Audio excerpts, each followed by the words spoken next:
رانیہ اس کے ساتھ کسی کٹی ہوئی پتنگ کی طرح کھینچی چلی آ رہی تھی۔ اس نے اپنا سر جھکایا ہوا تھا لیکن چہرے پہ شرارتی مسکراہٹ موجود تھی۔ دوسری طرف ارسلان کا غصے کے مارے برا حال تھا۔ اس کا بس نہیں چل رہا تھا کہ اس چھوٹی سی لڑکی کو کسی دور جزیرے پہ پھینک آئے۔ وہ اس وقت ٹام بوائے حلیے میں موجود تھی اور گلی کے لڑکوں کے ساتھ شاہ نواز گارڈن میں کرکٹ کھیل رہی تھی۔ رانیہ کے دماغ میں کوئی بہانہ بھی نہیں آ رہا تھا۔ وہ اسے لے کے دادی جان کے کمرے میں داخل ہوا۔ دادی نے ایک گہری سانس لی۔ لو، پھر سے شروع ہونے والی ہے مہابھارت۔ انہوں نے اپنے آپ کو ذہنی طور پہ تیار کیا۔ ارسلان نے ایک جھٹکے سے اس کا بازو چھوڑا۔ وہ بیڈ پہ گرتے گرتے بچی۔ اسے پوچھیں یہ گلی کے آوارہ لڑکوں کے ساتھ کیا کر رہی تھی؟ دادی جان وہ چھوٹے چھوٹے ہیں، لیکن تم تو چھوٹی نہیں ہو نا، وہ کاٹ کھانے والے لہجے میں بولا۔ تو وہ ہڑبڑا کے دادی جان کے پیچھے چھپ گئی۔ میں نے اس کو 1000 بار سمجھایا ہے کہ اس طرح کا حلیہ بنا کے گھر سے باہر نہ جایا کرو۔ اس محلے میں میرے جاننے والے لوگ بھی رہتے ہیں، وہ دیکھ کے باتیں بناتے ہیں، مگر مجال ہے جو اس کے ذہن میں میری کوئی بھی بات سماتی ہو۔ میں آپ کو بتا رہا ہوں، مزید اس کو یہاں پہ رکھنے کی ضرورت نہیں ہے۔ جتنی جلدی ہو سکے اس کو پرانی حویلی واپس بھیج دیں۔ یہ اس قابل ہی نہیں ہے کہ اس کو یہاں پہ رکھا جائے۔ لڑکیوں میں تھوڑی سی شرم ہوتی ہے، تھوڑی سی حیا ہوتی ہے، لیکن اس کو دیکھ کے لگتا ہے جیسے ان دونوں چیزوں نے اس کو دور سے بھی نہیں دیکھا۔ وہ بہت غصے میں تھا، جبکہ محترمہ ہانیہ اطمینان سے بیڈ پر بیٹھ کر زور زور سے اپنی ٹانگیں ہلا رہی تھیں۔ ارسلان کا بس نہیں چل رہا تھا کہ وہ اس کی ٹانگیں کاٹ دے۔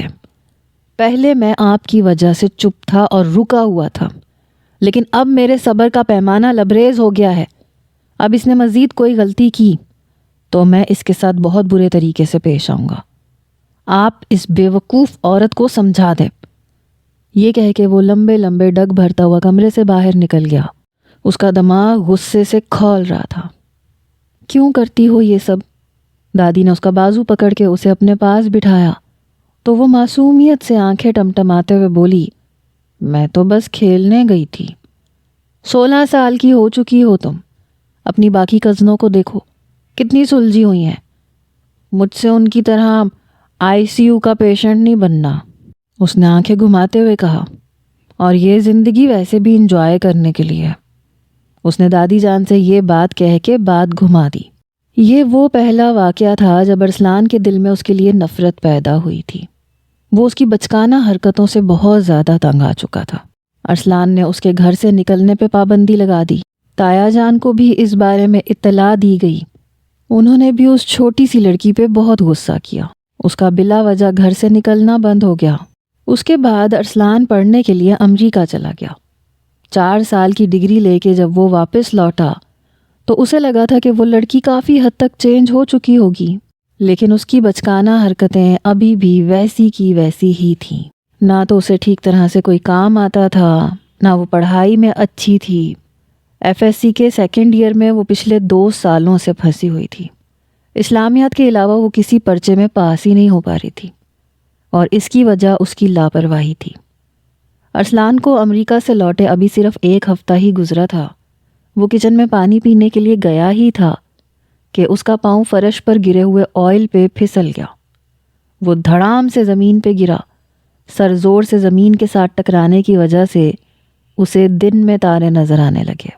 محترمہ رانیہ صاحبہ جنہوں نے یہ تیل تیمور کے لیے گروایا ہوا تھا، وہ اس جلاد کو کچن میں دیکھ کے خوف سے بوکھلا گئی۔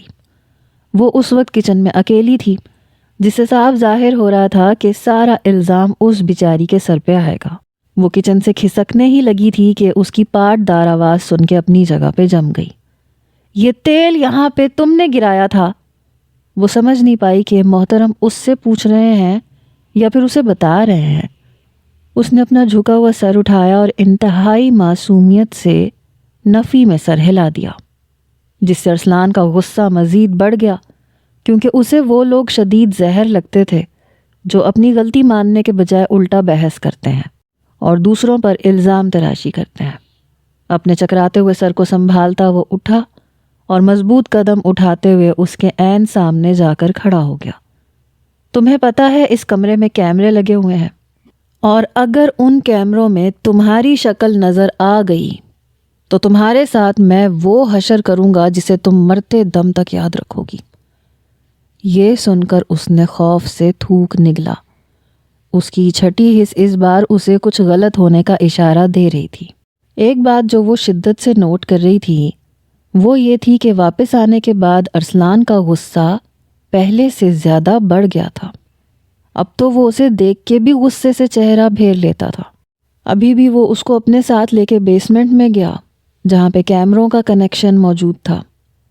اگر میں آپ کو سچ سچ بتا دوں تو اب وقت گزر چکا ہے۔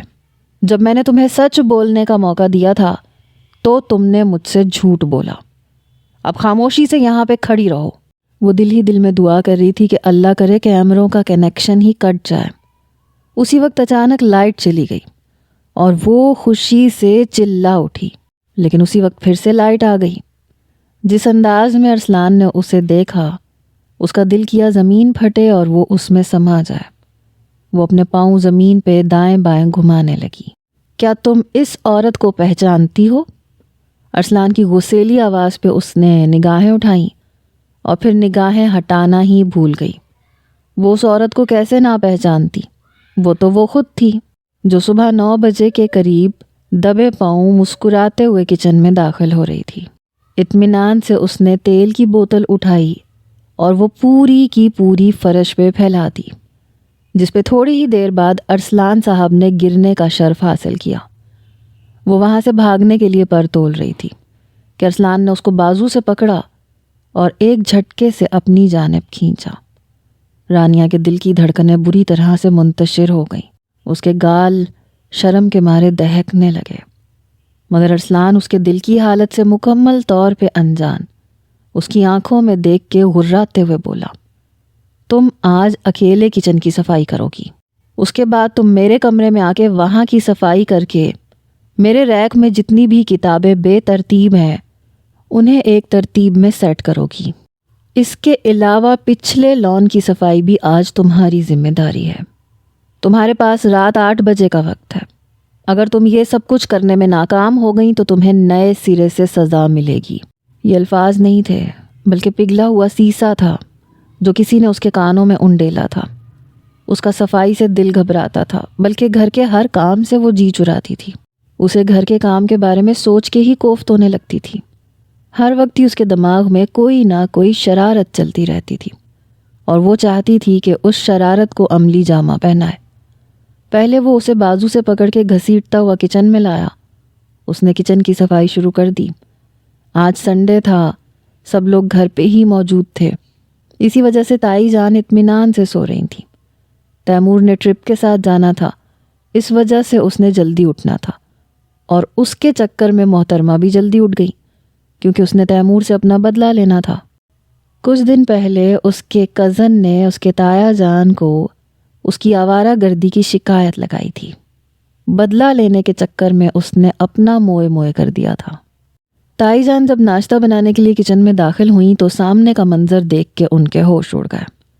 پورے کمرے میں آٹا پھیلا ہوا تھا اور محترمہ بھی آٹے میں نہائی ہوئی تھی۔ یہ تم نے کیا کیا ہے؟ وہ حلق کے بل چیخیں۔ ان کی چیخوں کی آواز سن کے باقی لوگ بھی کچن کی طرف آ گئے۔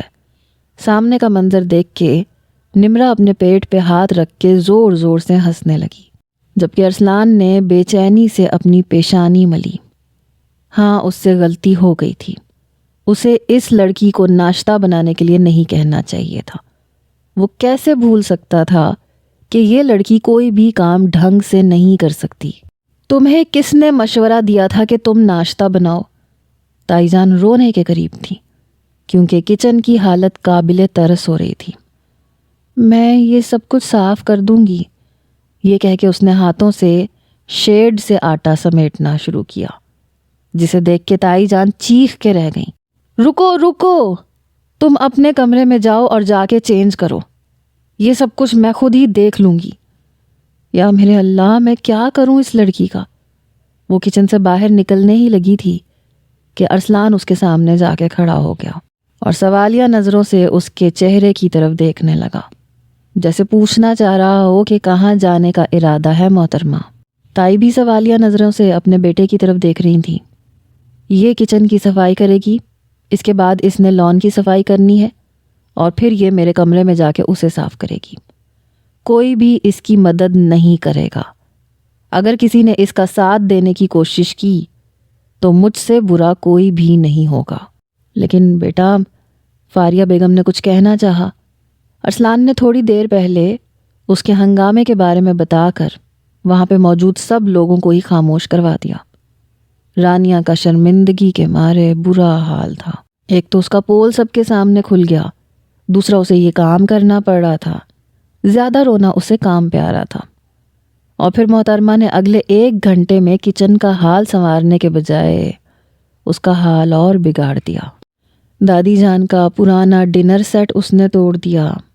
برتن دھونے کے چکر میں اس نے آدھے سے زیادہ کانچ کے گلاس توڑ دیے۔ صرف یہی نہیں بلکہ فرش پہ صرف مٹی کی ایک تہہ جمی ہوئی تھی، اس پہ اس نے نہ ٹھیک سے جھاڑو لگایا نہ بعد میں وائپر لگایا۔ وہ چیزوں کو سمیٹنے کے بجائے ان کو مزید بگاڑ رہی تھی۔ تائی جان نے باقاعدہ ارسلان کے سامنے ہاتھ جوڑے کہ خدا کا واسطہ ہے اب رک جاؤ، میں ماسی کو بلا رہی ہوں، وہ کچن کی صفائی کر دے گی۔ تمہاری دادی جان کو اگر پتہ چل گیا کہ ان کا سالوں پرانا ڈنر سیٹ ٹوٹ گیا ہے تو انہوں نے تمہیں ہی کٹہرے میں کھڑا کرنا ہے۔ اپنی پوتی کو تو وہ ویسے بھی کچھ نہیں کہیں گی۔ یہ سن کے اس نے بے چینی سے اپنے بالوں میں ہاتھ چلایا تھا۔ اگلے 2 دنوں میں محترمہ اپنے کمرے سے باہر ہی نہیں نکلی۔ وہ کمرے میں ہی دبک کے بیٹھی رہی۔ شام کا وقت تھا جب وہ بھوک سے بے حال ہو کے باہر نکلی۔ سب لوگ لان میں بیٹھے ہوئے تھے۔ تیمور نے اسے دیکھا تو ہاتھ ہلا کے اسے اپنے پاس آنے کا اشارہ کرنے لگا، لیکن وہاں پہ ارسلان بھی بیٹھا ہوا تھا، تو اسے دیکھ کے رانیہ کو یوں محسوس ہوا جیسے کسی نے اس کا دل اپنی مٹھی میں دبوچ لیا ہو۔ وہ جتنا اس انسان کو امپریس کرنے کی کوشش کرتی رہی اتنا اس کا کام خراب ہو جاتا تھا۔ وہ چھوٹے چھوٹے قدم اٹھا کے باہر نکلنے ہی لگی تھی کہ اس کا پاؤں کسی بھاری چیز سے جا کے ٹکرایا۔ سب گھر والوں کے سامنے وہ منہ کے بل زمین پہ گر گئی۔ اس کے پاؤں کا ناخن اکھڑ گیا تھا اور بہت زیادہ خون نکل رہا تھا۔ وہ درد سے چلانے لگی۔ تیمور کو لگا کہ وہ ڈرامہ کر رہی ہے۔ وہ ہنستا ہوا اس کے پاس آیا، لیکن جب اس نے محترمہ کی آنکھوں میں آنسو اور اس کے پاؤں کی حالت دیکھی تو وہ بری طرح سے بوکھلا گیا۔ سب گھر والے اس کے پاس جمع ہو گئے۔ پھر ایک نیا ڈرامہ، ارسلان نے ناگواری سے کہا۔ اس کی مدد کرنے کے بجائے وہ لمبے لمبے ڈگ بھرتا حویلی کے بیرونی حصے سے باہر نکل گیا۔ وہ ڈبڈباتی ہوئی آنکھوں سے اسے دور جاتا ہوا دیکھ رہی تھی۔ ایک بار پھر اسے کسی نے سینے پہ خنجر چلایا تھا۔ اس کا دل غم سے پھٹا جا رہا تھا۔ تیمور نے ہی اس کو سہارا دیا، وہی اسے ہاسپٹل لے کے گیا۔ حویلی میں اس نے دادی جان کو کال کر کے اطلاع دے دی تھی کہ آپ کو ٹینشن لینے کی ضرورت نہیں ہے، وہ اب ٹھیک ہے، پین کلر سے اس کے پاؤں کو آرام آ گیا ہے، لیکن ابھی بھی درد کی ٹیسیں اٹھ رہی تھیں۔ تمہارا بھائی مجھ سے اتنی نفرت کیوں کرتا ہے؟ نہ جانے رانیہ کے دل میں کیا آیا کہ اس نے تیمور پہ ایک نظر ڈالتے ہوئے انتہائی معصومیت سے سوال کیا۔ یہ تمہاری غلط فہمی ہے، وہ تم سے نفرت نہیں کرتے، تیمور نے نگاہیں چراتے ہوئے کہا۔ حالانکہ اپنے بھائی اور دادی جان کی بحث اس نے اپنے کانوں سے سنی تھی، جس میں وہ صاف الفاظ میں کہہ رہا تھا کہ میں اس جیسی بے وقوف عورت سے شادی کرنے سے بہتر سمجھتا ہوں کہ ساری زندگی کے لیے کنوارا رہ جاؤں۔ مجھے کسی لڑکی سے شادی کرنی ہے، ایک چھوٹی لڑکی کو اڈاپٹ نہیں کرنا جسے میس کریٹ کرنے کے علاوہ اور کچھ آتا ہی نہیں ہے۔ یہ ساری باتیں سن کے تیمور کو حقیقت میں دکھ ہوا تھا، مگر وہ کچھ بھی نہیں کر سکتا تھا۔ یہ اس کے بھائی کی زندگی تھی اور اس کے بھائی کو پورا حق تھا کہ وہ اپنی زندگی کا فیصلہ کرے، لیکن اسے رانیہ کے بارے میں اس طرح کے الفاظ استعمال نہیں کرنے چاہیے تھے۔ اس معاملے میں تیمور کو واقعی میں برا لگا تھا، لیکن نہ جانے کیوں دادی جان ایک ہی بات پر بضد تھیں کہ ان دونوں کی شادی ہر حال میں ہو کے رہے گی۔ دراصل بچپن میں ہی ان دونوں کی منگنی ہو گئی تھی۔ رانیہ کو تو شروع سے ہی اس بارے میں پتہ تھا اور وہ ارسلان کو پسند بھی کرتی تھی۔ اس جیسا چارمنگ اور ہینڈسم شخصیت کا مالک لڑکا ان کے پورے خاندان میں نہیں تھا۔ اس نے تو اپنی سہیلیوں کو بھی اپنی اور ارسلان کی منگنی کے بارے میں بتا دیا تھا اور وہ بہت زیادہ ایکسائٹڈ تھی۔ ارسلان شروع سے ہی سنجیدہ مزاج کا مالک تھا، زیادہ ہنسی مذاق نہیں کرتا تھا، ریزرو سا بندہ تھا، اپنی ہی ذات میں مگن رہتا تھا۔ جبکہ وہ اس کے مقابلے میں بہت زیادہ شوخ تھی۔ جب تک وہ کوئی شرارت نہ کر لیتی تب تک اس کے بے قرار دل کو قرار نہیں آتا تھا، اور وہ یہ سب کچھ ارسلان کو اپنی جانب متوجہ کرنے کے لیے ہی کرتی تھی، کیونکہ وہ دیکھتی تھی کہ اس کی باقی سہیلیوں کے منگیتر ان کے آس پاس گھومتے رہتے ہیں، یہاں تک کہ ان کے منگیتر انہیں اسکول میں بھی لینے کے لیے آتے تھے۔ کبھی وہ انہیں اپنے ساتھ کھانا کھلانے کے لیے لے جاتے، کبھی گھمانے کے لیے لے جاتے، لیکن ارسلان نے کبھی اس سے سیدھے منہ بات تک نہیں کی تھی۔ اس کا دھیان اپنی جانب کرنے کے لیے وہ اس طرح کی بچکانہ حرکتیں کرتی تھی، اور کچھ اس کی سہیلیوں نے بھی اس کے ذہن میں یہ بات ڈالی ہوئی تھی کہ اگر وہ تم پہ روب ڈالتا ہے، اگر وہ تمہارے معاملے میں پوزیسو ہے، تو اس کا مطلب یہ ہے کہ وہ تم سے بے تحاشا پیار کرتا ہے۔ رانیہ کے پیرنٹس کا اس کے بچپن میں ہی انتقال ہو گیا تھا۔ پہلے وہ اپنی پھپھو جان کے پاس رہتی تھی، لیکن پھر دادی جان نے اسے اپنے پاس اپنی حویلی میں بلا لیا تھا۔ ارسلان نے تب بھی بہت واویلا مچایا تھا، لیکن کسی نے بھی اس کی بات نہیں سنی۔ آج جب وہ اس کے پاؤں کی چوٹ دیکھ کر اس کو نظر انداز کر کے چلا گیا تو رانیہ کو بہت دکھ ہوا تھا۔ تیمور نے بات ٹال دی تھی۔ رانیہ بڑی مشکل سے لڑکھڑا کے چل رہی تھی۔ تیمور ہچکچاتے ہوئے اس کو سہارا دینے لگا۔ جو بھی تھا وہ جوان لڑکی تھی، اور یوں تیمور کا اس کو سہارا دینا تھوڑا سا معیوب تھا۔ حالانکہ اس نے حویلی میں اپنی امی جان کو کہا بھی تھا کہ وہ ہاسپٹل میں کسی لڑکی کو بھیج دیں، لیکن نمرا کے پیپرز ہو رہے تھے، وہ حد سے زیادہ مصروف تھی، وہ تو اپنے کمرے سے ایک سیکنڈ کے لیے بھی باہر نہیں نکلتی تھی۔ تیمور نے اسے سہارا دے کے گاڑی میں بٹھایا۔ گھر جانے کے بجائے وہ آئس کریم کھانے کی ضد کرنے لگی۔ انہوں نے باہر سے آئس کریم کھائی۔ 1 گھنٹہ وہاں پر باتیں کرنے کے بعد تیمور نے اپنا موبائل چیک کیا۔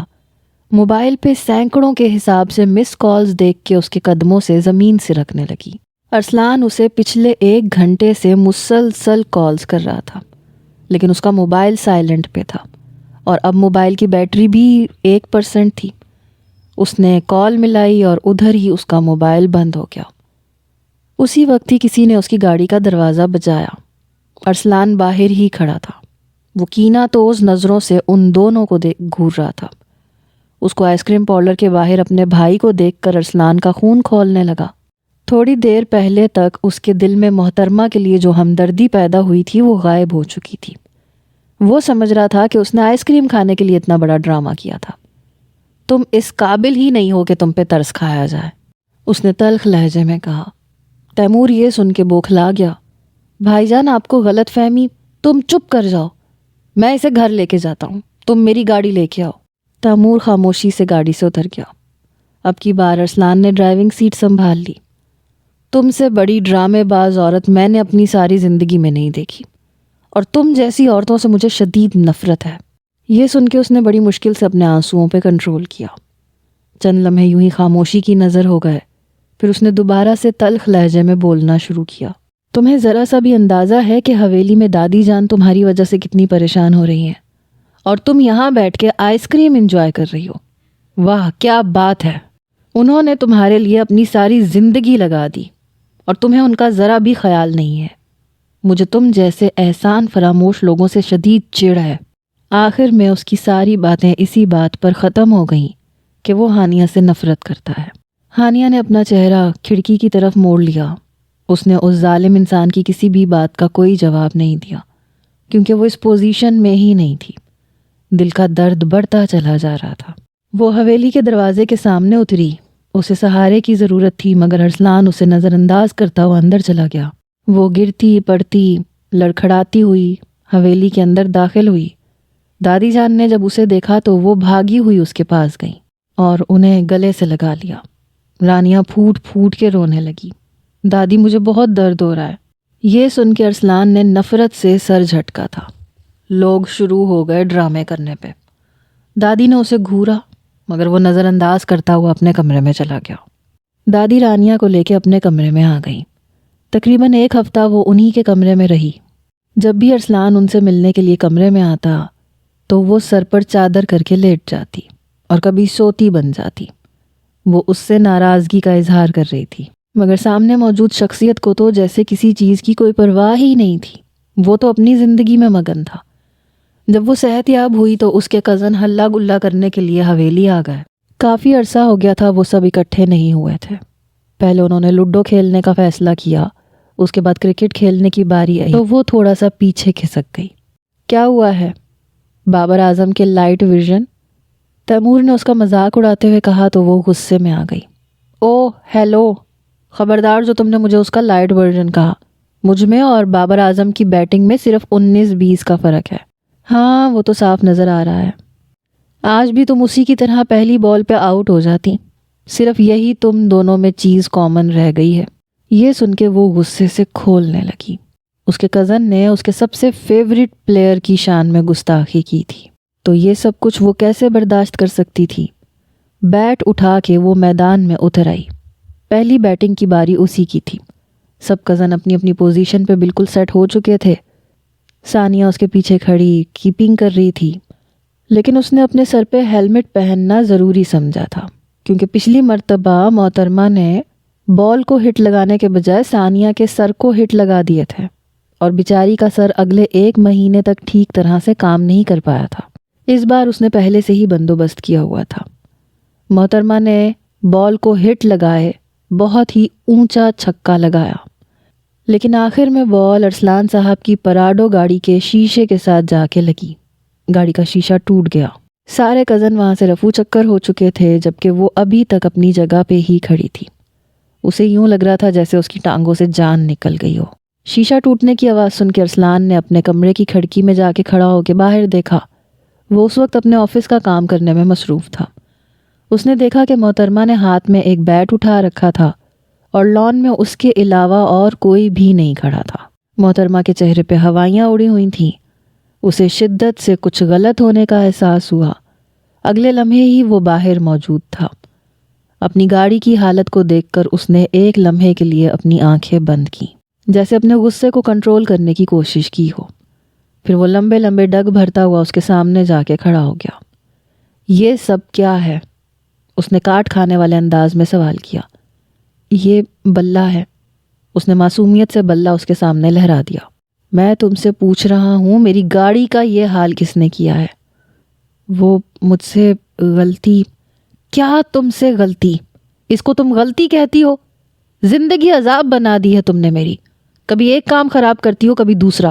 یہ گاڑی میں نے کچھ دن پہلے نکلوائی تھی اور تم نے اس کا ستیہ ناش بھی کر دیا۔ میں آپ کو اس کے پیسے ادا کر دوں گی۔ ارے تم پہ کوئی اتنا بھی یقین نہیں کرتا کہ تم تھوڑے سے پیسے بھی دے دو، کیونکہ سب کو یہی ڈر ہوتا ہے کہ تم پھر گھر سے نکل جاؤ گی اور کوئی نہ کوئی کارنامہ انجام دو گی۔ تم مجھے کیا پیسے دو گی؟ وہ اس کی آنکھوں میں دیکھ کے اسے بہت کچھ سمجھاتا ہوا اسے اندر تک لرزنے پہ مجبور کر چکا تھا۔ آج ساری رات تم یہیں پہ اسی جگہ پہ کھڑی رہو گی۔ لیکن سردی بہت زیادہ ہے۔ میری بلا سے تم اس سردی سے مر جاؤ، مجھے کوئی فرق نہیں پڑتا، سزا تو تمہیں مل کے ہی رہے گی۔ میں دادی جان سے آپ کی شکایت لگاؤں گی۔ مجھے کوئی مسئلہ نہیں ہے۔ وہ اطمینان سے کرسی برآمدے میں لے جا کے بیٹھ گیا اور اسے گھورنے لگا۔ ہانیہ نے اپنی نگاہیں جھکا لیں۔ اس کا دل کر رہا تھا کہ وہ دھاڑیں مار مار کے رونا شروع کر دے۔ اس انسان سے بہت نفرت محسوس ہو رہی تھی۔ اس کا دل کیا تھا کہ یہاں سے غائب ہو جائے، مگر اس کا خواب ادھورا ہی رہ گیا۔ تقریباً 3 گھنٹے تک وہ اسی جگہ پہ کھڑی رہی اور پھر بے ہوش ہو کے زمین پہ گر پڑی۔ ارسلان ایک لمحے کے لیے اس کے قریب جا کے کھڑا ہوا۔ اسے لگا کہ یہ لڑکی ڈرامہ کر رہی ہے۔ وہ اسے وہیں پہ چھوڑتا اپنے کمرے میں چلا گیا۔ بعد میں نمرا بھاگتی ہوئی اس کے پاس آئی۔ نمرا نے اسے سہارا دیا اور کمرے میں لے کے گئی۔ اسے اپنے بھائی پہ بہت غصہ آ رہا تھا۔ کرکٹ تو سب کزنز مل کے کھیل رہے تھے، پھر سزا اس اکیلی کو کیوں ملی؟ اسے اپنے آپ پہ بھی غصہ آ رہا تھا کہ اسے رانیہ کو یوں اکیلے چھوڑ کے نہیں جانا چاہیے تھا، حالانکہ وہ جانتی بھی تھی کہ اس کا بھائی ہانیہ کو کس قدر ناپسند کرتا ہے۔ مزید 2 ہفتوں تک وہ ارسلان کے سامنے نہیں گئی۔ ایک دن تائی جان جلد بازی میں کچن کے اندر داخل ہوئیں۔ جلدی سے 1 کپ چائے بنا دو، ارسلان کے سر میں درد ہو رہا ہے۔ انہوں نے محترمہ کو چائے بنانا سکھا دی تھی، اسی وجہ سے وہ اسے کہہ رہی تھی۔ اس نے دل لگا کے چائے بنائی، لیکن نظر کمزور ہونے کی وجہ سے محترمہ نے چائے میں چینی کے بجائے نمک ڈال دیا۔ جب ارسلان نے چائے کی سپ لی تو اس نے پیالی زور سے زمین پہ پھینکی۔ یہ دیکھ کے وہ خوف سے اپنی جگہ پہ اچھل پڑی۔ دادی جان کا غصے کے مارے برا حال تھا۔ یہ کیا بدتمیزی ہے؟ کیا تم تمیز اور لحاظ بھول چکے ہو؟ ذرا سی بھی حیا نہیں ہے تم میں؟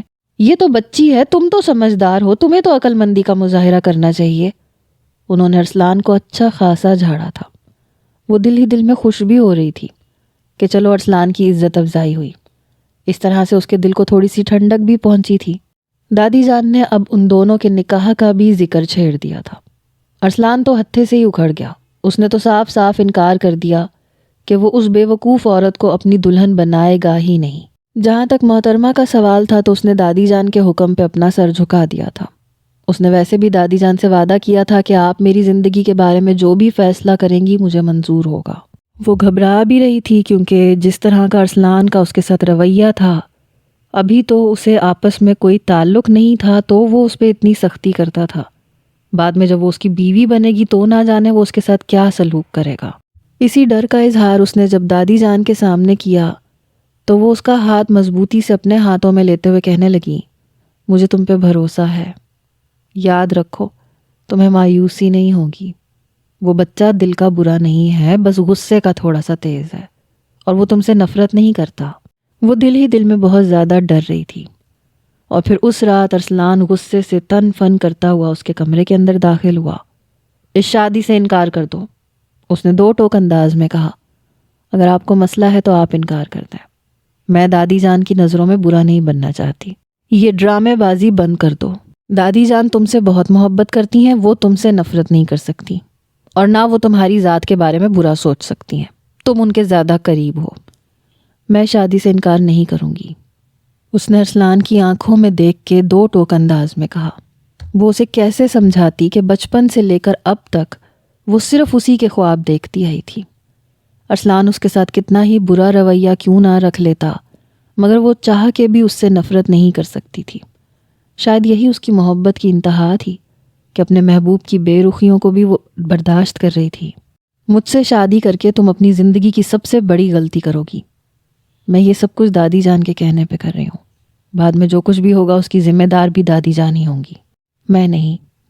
اس نے سارا معاملہ دادی جان کے اوپر ڈال دیا اور خود اطمینان سے وہاں سے باہر نکل گئی، جبکہ ارسلان اس کی چالاکی پر اش اش کر اٹھا۔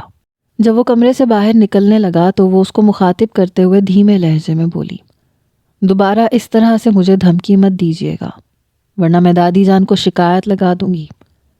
اگلے ہی لمحے وہ اس کا ہاتھ مضبوطی سے پکڑ کے اسے دیوار کے ساتھ پن کر چکا تھا۔ تم میری ہونے والی بیوی ہو، ایڈوانس میں تمہیں کچھ چیزیں سمجھا دیتا ہوں۔ جو کچھ بھی ہمارے درمیان ہوگا وہ ہمارے درمیان ہی رہنا چاہیے۔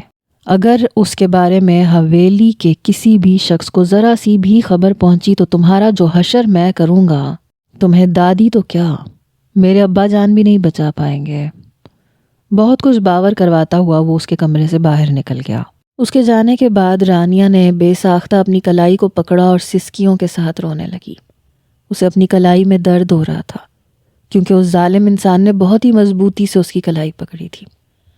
یوں چند ہی ہفتوں میں ان دونوں کا نکاح ہو گیا۔ نکاح کے دن ہی دادی جان نے رخصتی کا بھی فیصلہ کیا۔ اسی وقت ارسلان نے بھی ایک شرط رکھ دی کہ میں اسے لے کے کشمیر جا رہا ہوں کیونکہ میں نے وہاں ایک پروجیکٹ کے سلسلے میں کام کرنا ہے۔ اسی دن وہ اسے اپنے ساتھ لے کے کشمیر آ گیا۔ وہ لوگ بائی روڈ جا رہے تھے۔ سارا راستہ خاموشی سے ہی کٹا۔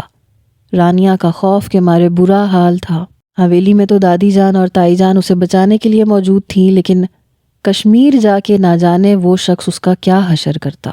اسے لگ رہا تھا کہ وہ مار پیٹ کرے گا، لیکن ارسلان نے اس کے ساتھ اس سے بھی برا رویہ رکھا۔ وہ اس سے مکمل طور پہ بیگانہ ہو گیا۔ اس نے اسے یوں لا کے حویلی میں پھینک دیا جیسے وہ کوئی فالتو چیز ہو، لیکن اس کے باوجود بھی وہ ہر طرح سے اس کا خیال رکھنے کی کوشش کرتی تھی۔ جو چیزیں اسے دادی جان نے سمجھائی تھیں وہ ویسا ہی کرتی تھی۔ دراصل تائی جان اپنی جوانی میں ایک بزنس وومن تھیں اور ان کے پاس اتنا ٹائم نہیں ہوتا تھا کہ وہ اپنے بچوں کے لیے اپنے ہاتھوں سے کھانا بنائے۔ تب ارسلان کو میڈ کھانا بنا کے دیتی تھی اور وہ اس بات سے بہت زیادہ چڑھتا تھا۔ وہ اپنی ماں سے ضد کرتا تھا کہ مجھے آپ کے گھر کے ہاتھ کا کھانا کھانا ہے، لیکن تائی جان ہمیشہ ہی اسے ٹال دیا کرتی تھیں۔ اب جب وہ روز آفس سے واپس گھر آتا تو اس کی بیوی اس کے لیے کھانا تیار کر کے اس کے انتظار میں بیٹھی ہوتی تھی۔ وہ کھانا کھائے بغیر ہی اپنے کمرے میں چلا جاتا۔ وہ دونوں الگ الگ رومز میں سوتے تھے اور یہی چیز اس چھوٹی سی لڑکی کو بہت زیادہ تکلیف پہنچاتی تھی کہ وہ اس سے نکاح کے باوجود بھی اپنانے کے لیے تیار ہی نہیں تھا۔ کبھی وہ اس کے انتظار میں کھانے کی ٹیبل پہ کھانا رکھ کے سو جاتی، ارسلان اسے اٹھانے کی زحمت کیے بغیر اپنے کمرے میں جا کے سو جاتا۔ اسے لگ رہا تھا کہ وقت گزرنے کے ساتھ ساتھ وہ یہ سب کچھ ختم کر دے گی، لیکن ان کے نکاح کو 3 ہفتے گزر چکے تھے، وہ ابھی تک اس کے انتظار میں بیٹھی ہوتی تھی۔ اب ارسلان نہ چاہتے ہوئے بھی اس کے بارے میں سوچنے لگا، اور کیسے نہ سوچتا، اس کو اس کے سارے کام مکمل ملتے تھے، حالانکہ وہ اسے سختی سے منع کرتا تھا کہ میری چیزوں کو ہاتھ مت لگانا، مگر اس کے باوجود بھی وہ اس کے کپڑے پریس کر دیتی تھی، اس کے جوتے پالش کر دیتی تھی، اس کی ڈانٹ سننے کے باوجود بھی وہ اس کے کاموں کو مکمل کر دیتی تھی۔ ارسلان اکثر ہی اسے یہ کہتا تھا کہ یہ سب کچھ کر کے تمہیں کچھ بھی نہیں ملے گا، کیونکہ میرے دل میں کبھی بھی تمہارے لیے پسندیدگی پیدا نہیں ہو سکتی۔ میں تم جیسی لڑکی سے شادی کرنا ہی نہیں چاہتا تھا، مجھے ایک میچور بیوی چاہیے۔ اور یہ ساری باتیں اوپر اوپر سے کہتا تھا، جبکہ اندر ہی اندر اس کا دل اس لڑکی کی طرف مائل ہونے لگا تھا۔ اس کی خوبصورتی، اس کی معصومیت، پھر اس کا خیال رکھنا، یہ سب چیزیں ارسلان جیسے پتھر دل کے مالک انسان پہ اثر کرنے لگی تھیں۔ ایک رات جب وہ آفس سے گھر واپس آیا تو وہ ٹیبل پہ سر رکھ کے سو رہی تھی۔ وہ اس کے قریب ہی کرسی کھینچ کے بیٹھ گیا۔ اس نے کرسی پہ ہلکا سا ہاتھ مارا تو وہ جلدی سے بوکھلا کے اٹھ بیٹھی۔ اپنے سامنے ارسلان کو بیٹھا ہوا دیکھ کے اس کی آنکھیں حیرت سے پھیل گئیں۔ یقین کرنا مشکل ہو گیا تھا۔ یقین کر لو یہ میں ہی ہوں، وہ دھیرے سے انداز میں مسکراتے ہوئے بولا تو وہ اسے مسکراتا ہوا دیکھ کے غش کھانے کے قریب تھی۔ کیا بنایا تم نے؟ میں نے چکن بنایا تھا مگر کھانا ٹھنڈا ہو گیا ہے، میں گرم کر دیتی ہوں۔ وہ بھاگی ہوئی کچن میں گئی، کھانا گرم کر کے لے آئی۔ یہ سب کچھ اسے دادی جان نے اپنے پاس کھڑا کر کے سکھایا تھا۔ اس وقت اس نے لاپرواہی کا مظاہرہ نہیں کیا تھا۔ اپنے شوہر کے لیے اس نے دل لگا کے کھانا بنانا سیکھا تھا، اور اس کے ہاتھ میں بہت ذائقہ بھی تھا۔ اس بات کا اسے بعد میں پتہ چلا تھا، جب اس نے پہلی بار اپنے شوہر کے لیے کھانا بنایا، لیکن اس کے شوہر نے کھانا کھانے سے ہی انکار کر دیا۔ تب اس کا دل تو ٹوٹا تھا مگر اس نے ہمت نہیں ہاری تھی۔ ارسلان نے 2 نوالے لیے تو اس کی تعریف کیے بغیر نہ رہ سکا۔ پھر اس نے پیٹ بھر کے کھانا کھایا۔ وہ برتن دھو کے کچن سے باہر نکلی تو ارسلان کی آواز سن کے رک گئی۔ کل تیار رہنا، تمہیں گھمانے کے لیے لے کے جاؤں گا۔ ارسلان جانتا تھا کہ اسے گھومنے کا بہت شوق ہے۔ زندگی کا ایک بڑا حصہ ان لوگوں نے ایک دوسرے کے ساتھ گزارا تھا۔ وہ ایک دوسرے کے کزن بھی تھے۔ کیا یہ اس کھانے کا انعام ہے؟ اس نے معصومیت سے پوچھا۔ ہاں یہی سمجھ لو۔ اگلے دن وہ پھر اسے اپنے ساتھ گھمانے کے لیے لے کے گیا۔ رانیہ دیکھ رہی تھی کہ وہاں پہ جتنے بھی کپلز تھے ان لوگوں نے ایک دوسرے کا ہاتھ پکڑا ہوا تھا۔ جس انداز میں ان لوگوں کو وہ دیکھ رہی تھی، ارسلان نے ایک گہری سانس لی۔ اگلے ہی پل اس نے رانیہ کا ہاتھ مضبوطی سے اپنے ہاتھوں میں لے لیا تو وہ اس کے چہرے کو دیکھ کے رہ گئی۔ تم مجھے کہہ بھی تو سکتی تھیں، آپ خود بھی تو پکڑ سکتے تھے، وہ بھی دو بدو جواب دینے لگی۔ اس کے بعد انہوں نے باہر ہوٹل سے کھانا کھایا۔ اس رات موسم بہت خراب تھا، آسمان پہ بجلی چمک رہی تھی۔ رانیہ کو بادل گرجنے کی آواز سے بہت ڈر لگتا تھا۔ وہ اپنے کمرے میں اکیلی تھی۔ اچانک سے ہی اسے بادل گرجنے کی آواز سنائی دی۔ وہ اونچی اونچی آواز میں چلانے لگی۔ اس کا کمرہ ارسلان کے کمرے کے برابر میں ہی تھا۔ چیخوں کی آواز سن کے وہ پریشان ہو گیا۔ جب وہ اس کے کمرے میں داخل ہوا تو وہ زور سے اس سے لپٹ گئی اور پھوٹ پھوٹ کے رونے لگی۔ وہ پیار سے ہانیہ کے بالوں میں ہاتھ پھیر رہا تھا، اس کے کندھے کو تھپک رہا تھا۔ ریلیکس ہو جاؤ، میں تمہارے ساتھ ہوں، تمہیں ڈرنے کی ضرورت نہیں ہے۔ اس نے پیار سے اس کے ماتھے پہ بوسہ دیا، اسے آرام سے اپنے گلے سے لگا لیا۔ چند لمحے وہ اسی پوزیشن میں ہی کھڑی رہی، پھر خود ہی سے دور ہٹ گئی۔ ارسلان اسے اپنے کمرے میں لے کے آیا۔ جب اس نے اسے بیڈ پہ بیٹھنے کا اشارہ کیا تو وہ ہچکچاتی ہوئی بیڈ پہ جا کے لیٹ گئی۔ تھوڑی سی ہی دیر میں ارسلان اسے اپنی آغوش میں لے چکا تھا۔ وہ بہت زیادہ کنفیوز ہو رہی تھی۔ اس کا جسم بھی شرم اور حیا کے مارے ہولے ہولے لرز رہا تھا، لیکن وہ اس کی دسترس میں خود کو محفوظ محسوس کر رہی تھی۔ چند ہی لمحوں میں وہ نیند کی گہری وادیوں میں تھی۔ رات کے وقت اچانک ہی ارسلان کی آنکھ کھلی۔ وہ نیند میں کچھ بڑبڑا رہی تھی۔ ارسلان نے اپنے کان اس کے قریب کیے تو دنگ رہ گیا۔ وہ نیند میں اس کا نام لے رہی تھی۔ وہ مجھ سے پیار نہیں کرتے، وہ مجھ سے نفرت کرتے ہیں، میں ان لڑکیوں جیسی کیوں نہیں بن سکتی جن کو وہ پسند کرتے ہیں؟ اللہ جی مجھے بھی ویسا ہی بنا دے۔ یہ کہہ کے وہ چند لمحوں کے لیے خاموش ہو گئی۔ ارسلان کے دل کو دھچکا لگا۔ وہ اس سے نفرت تو نہیں کرتا تھا، بس وہ تو اس کی بچکانہ حرکتوں سے چڑھتا تھا، لیکن حد سے زیادہ غصہ کرتا تھا۔ وہ اپنے کیے پہ بہت شرمندہ بھی تھا۔ اس نے فیصلہ کیا کہ اگلی صبح وہ سب کچھ کلیئر کر دے گا۔ اگلے دن ارسلان کی لیٹ آنکھ کھلی تو وہ کہیں بھی موجود نہیں تھی۔ وہ اسے ڈھونڈتا ہوا کچن میں گیا تو وہ اس کے لیے ناشتہ بنا رہی تھی۔ یہ دیکھ کے ارسلان کے لبوں پہ مسکراہٹ پھیل گئی۔ جو چیزیں وہ اپنی ماں سے چاہتا تھا وہ آج اس کے لیے اس کی بیوی کر رہی تھی۔ اب وہ چاہ کے بھی اس حقیقت سے انکار نہیں کر پا رہا تھا کہ اس چھوٹی سی لڑکی نے اپنے آپ کو ارسلان کے لیے مکمل طور پہ تبدیل کر لیا تھا۔ وہ اس کے قریب جا کے کھڑا ہوا، اپنی تھوڑی اس کے کندھے پہ رکھ دی۔ آئی ایم سوری، اس نے دھیمے لہجے میں کہا۔ اگلے ہی لمحے وہ اس کا رخ اپنی جانب موڑ چکا تھا۔ ماضی میں جو کچھ بھی ہوا میں اس پہ بہت زیادہ شرمندہ ہوں۔ ہانیہ کو ایک لمحے کے لیے اپنے کانوں پہ یقین نہیں آیا۔ وہ حیرت سے آنکھیں پھاڑ کے ارسلان کو دیکھ رہی تھی۔ میں تم سے وعدہ کرتا ہوں کہ ماضی میں تمہیں جتنی بھی تکلیفیں دی ہیں میں ان سب کا مداوع کروں گا۔ آپ مجھ پہ کبھی غصہ تو نہیں کریں گے؟ مجھے آپ کے غصے سے بہت ڈر لگتا ہے۔ اس کے علاوہ آپ جو بھی کہیں گے میں کروں گی۔ وعدہ کرتا ہوں کبھی بھی غصہ نہیں کروں گا۔ کیا میں ویسی لڑکی بن گئی ہوں جیسی آپ کو پسند ہے؟ تم مجھے شروع سے پسند تھی، بس تمہاری بچکانہ حرکتیں تھوڑا سا غصہ دلاتی تھیں۔ میں تمہیں صرف پسند نہیں کرتا بلکہ میں تم سے اب محبت بھی کرنے لگا ہوں۔ تم میری زندگی میں آنے والی واحد عورت ہو جس نے میرے دل کے دروازے پہ دستک دی ہے، اور میں چاہتا ہوں کہ تم آخری عورت بھی بنو۔ کیا تم زندگی کے سفر میں میرا ساتھ دینا پسند کرو گی؟ ارسلان نے اپنا ہاتھ اس کی طرف بڑھایا، جسے ہانیہ نے مسکراتے ہوئے مضبوطی سے تھام لیا۔ دوبارہ جب وہ لوگ حویلی گئے تو دادی جان انہیں خوش دیکھ کر مطمئن ہو گئی تھیں۔ آج ان کا فیصلہ صحیح ثابت ہو رہا تھا۔ اس بات پر وہ اپنے رب کا جتنا بھی شکر ادا کرتی کم تھا۔